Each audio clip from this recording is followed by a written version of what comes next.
Most people agree that art is subjective. The beauty is within the eye of the beholder. Except it's not actually in your eye, it's all just memories in your brain. Memories that give context to things like music and art and movies and this YouTube video you're watching right now. Context can completely change your perception of any art. Take, for example, Everywhere at the End of Time. It was an incredibly successful album in 2020, but if someone were to listen to the first few songs not knowing what the album was about, they'd probably think it was just a regular old-timey music collection and not anything more. The second you add context, it gives a completely different meaning and understanding, and in many cases, opinion of the actual art itself. You can go from absolutely hating a piece of art to absolutely loving it, and vice versa, just by learning about its context and the context of the author that made it. And it's exactly that, context, that is so important to understanding the art of Wesley Willis.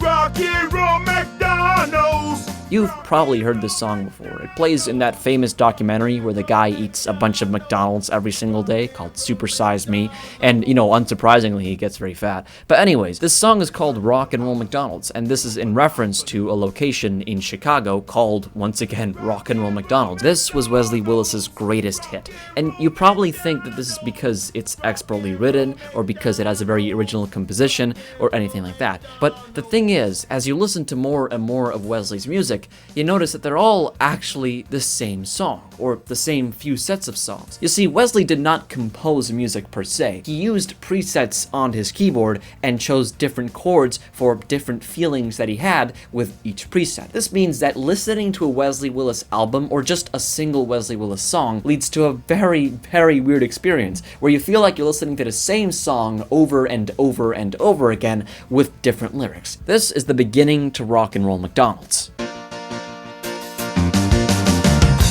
And this is the beginning to another of Wesley Willis's greatest hits, which is I Whooped Batman's Ass.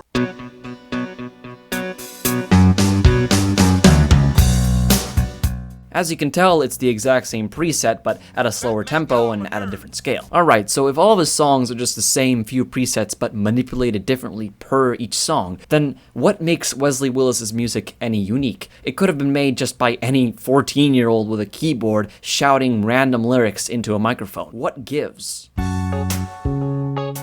When I first heard Rock and Roll McDonald's and the rest of Wesley Willis's music, I thought it was some kind of crudely made, ironic, so bad that it's good project. But soon I realized that there was something seriously wrong, or at least off, about Wesley Willis as a character himself. Wesley was born in 1963 to two parents that were abusive. Not to him, but to each other. This violent marriage led to Wesley spending a lot of his childhood in foster care, mostly under the supervision of his older brothers. At some point in the 1980s, Wesley went to live with his mom, who had just found a new boyfriend named Roger Lee Carpenter. Carpenter, like Wesley's dad before him, was abusive, and at some point during Wesley's stay at her house, he held him at gunpoint and stole all of his money. While this horrible trauma definitely didn't cause it, it didn't help Wesley Willis's developing case of chronic schizophrenia. Interestingly, Wesley was filmed in 1988 for a documentary about him called Wesley Willis, Artist of the Streets. It was played on Chicago Public Access, and it follows Wesley and his endeavors drawing art of cityscapes and buses. A unique thing about Wesley's brain was that he had a very photographic memory. He could remember images and scenes very, very clearly and then draw them again.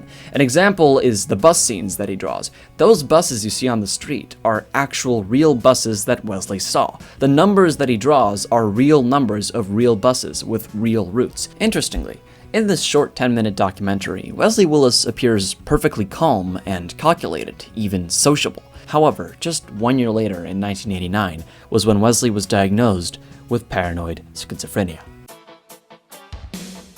It's assumed that at some point during the late 80s and early 90s, Wesley began producing his iconic music. As he kept making his music, he eventually garnered enough attention to start his very own punk rock band called the Wesley Willis Fiasco. Unlike Wesley Willis's single songs, these were actual, real, composed songs, except Wesley Willis would write all the lyrics. The Wesley Willis Fiasco only ever produced one album, called Spooky, Disharmonious Conflict Hellride. The title of the album specifically represents Wesley Willis's worst times with his schizophrenia. schizophrenia, what he referred to as hell rides. Wesley, who had lived in Chicago all his life, was very used to taking the city buses.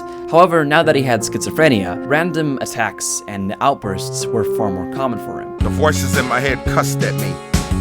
I was yelling like a wild animal. A chronic schizophrenia attack happens every time I speak my word.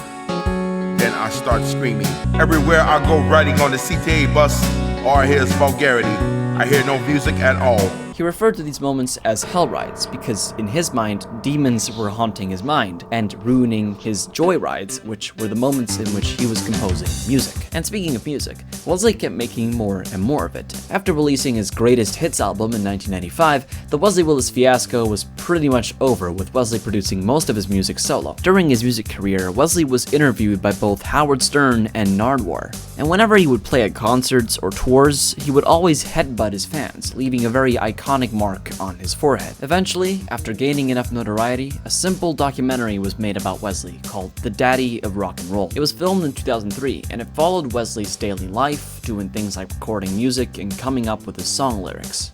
However, later that same year, on August 21st, 2003, Wesley died of leukemia, a disease that had been developing in him since 2002. When discussing the deaths of musicians, a lot of people bring up the infamous 27 Club, a bunch of musicians who died at the age of 27 and got to see their career rise but never fall. Now, Wesley didn't die at the age of 27. He died at the age of 40, but despite being older, he didn't get to see his career turn into what it has today. As mentioned before, his song Rock'n'Roll McDonald's skyrocketed in popularity after it was used in the documentary Super Size Me. The First Avenue nightclub in Minneapolis dedicated a star to Wesley Willis, and he appeared as a character in a Wonder Woman comic. In addition to this, his unique writing style and phrases have been referenced at some points in pop culture. Wesley Willis taught me how to write about you. But most importantly, his music lives on, both in the form of covers that people are doing, both live and pre-recorded on YouTube, and the original recordings which you can listen to on his Bandcamp, which I have linked in the description. Listening to Wesley's music after knowing the context makes for a very different experience than listening it for the first time. And I hope this video serves to inform people about the importance of context in people's perception of music. But anyways, rock over London, rock on Chicago, I've been Denshi, goodbye.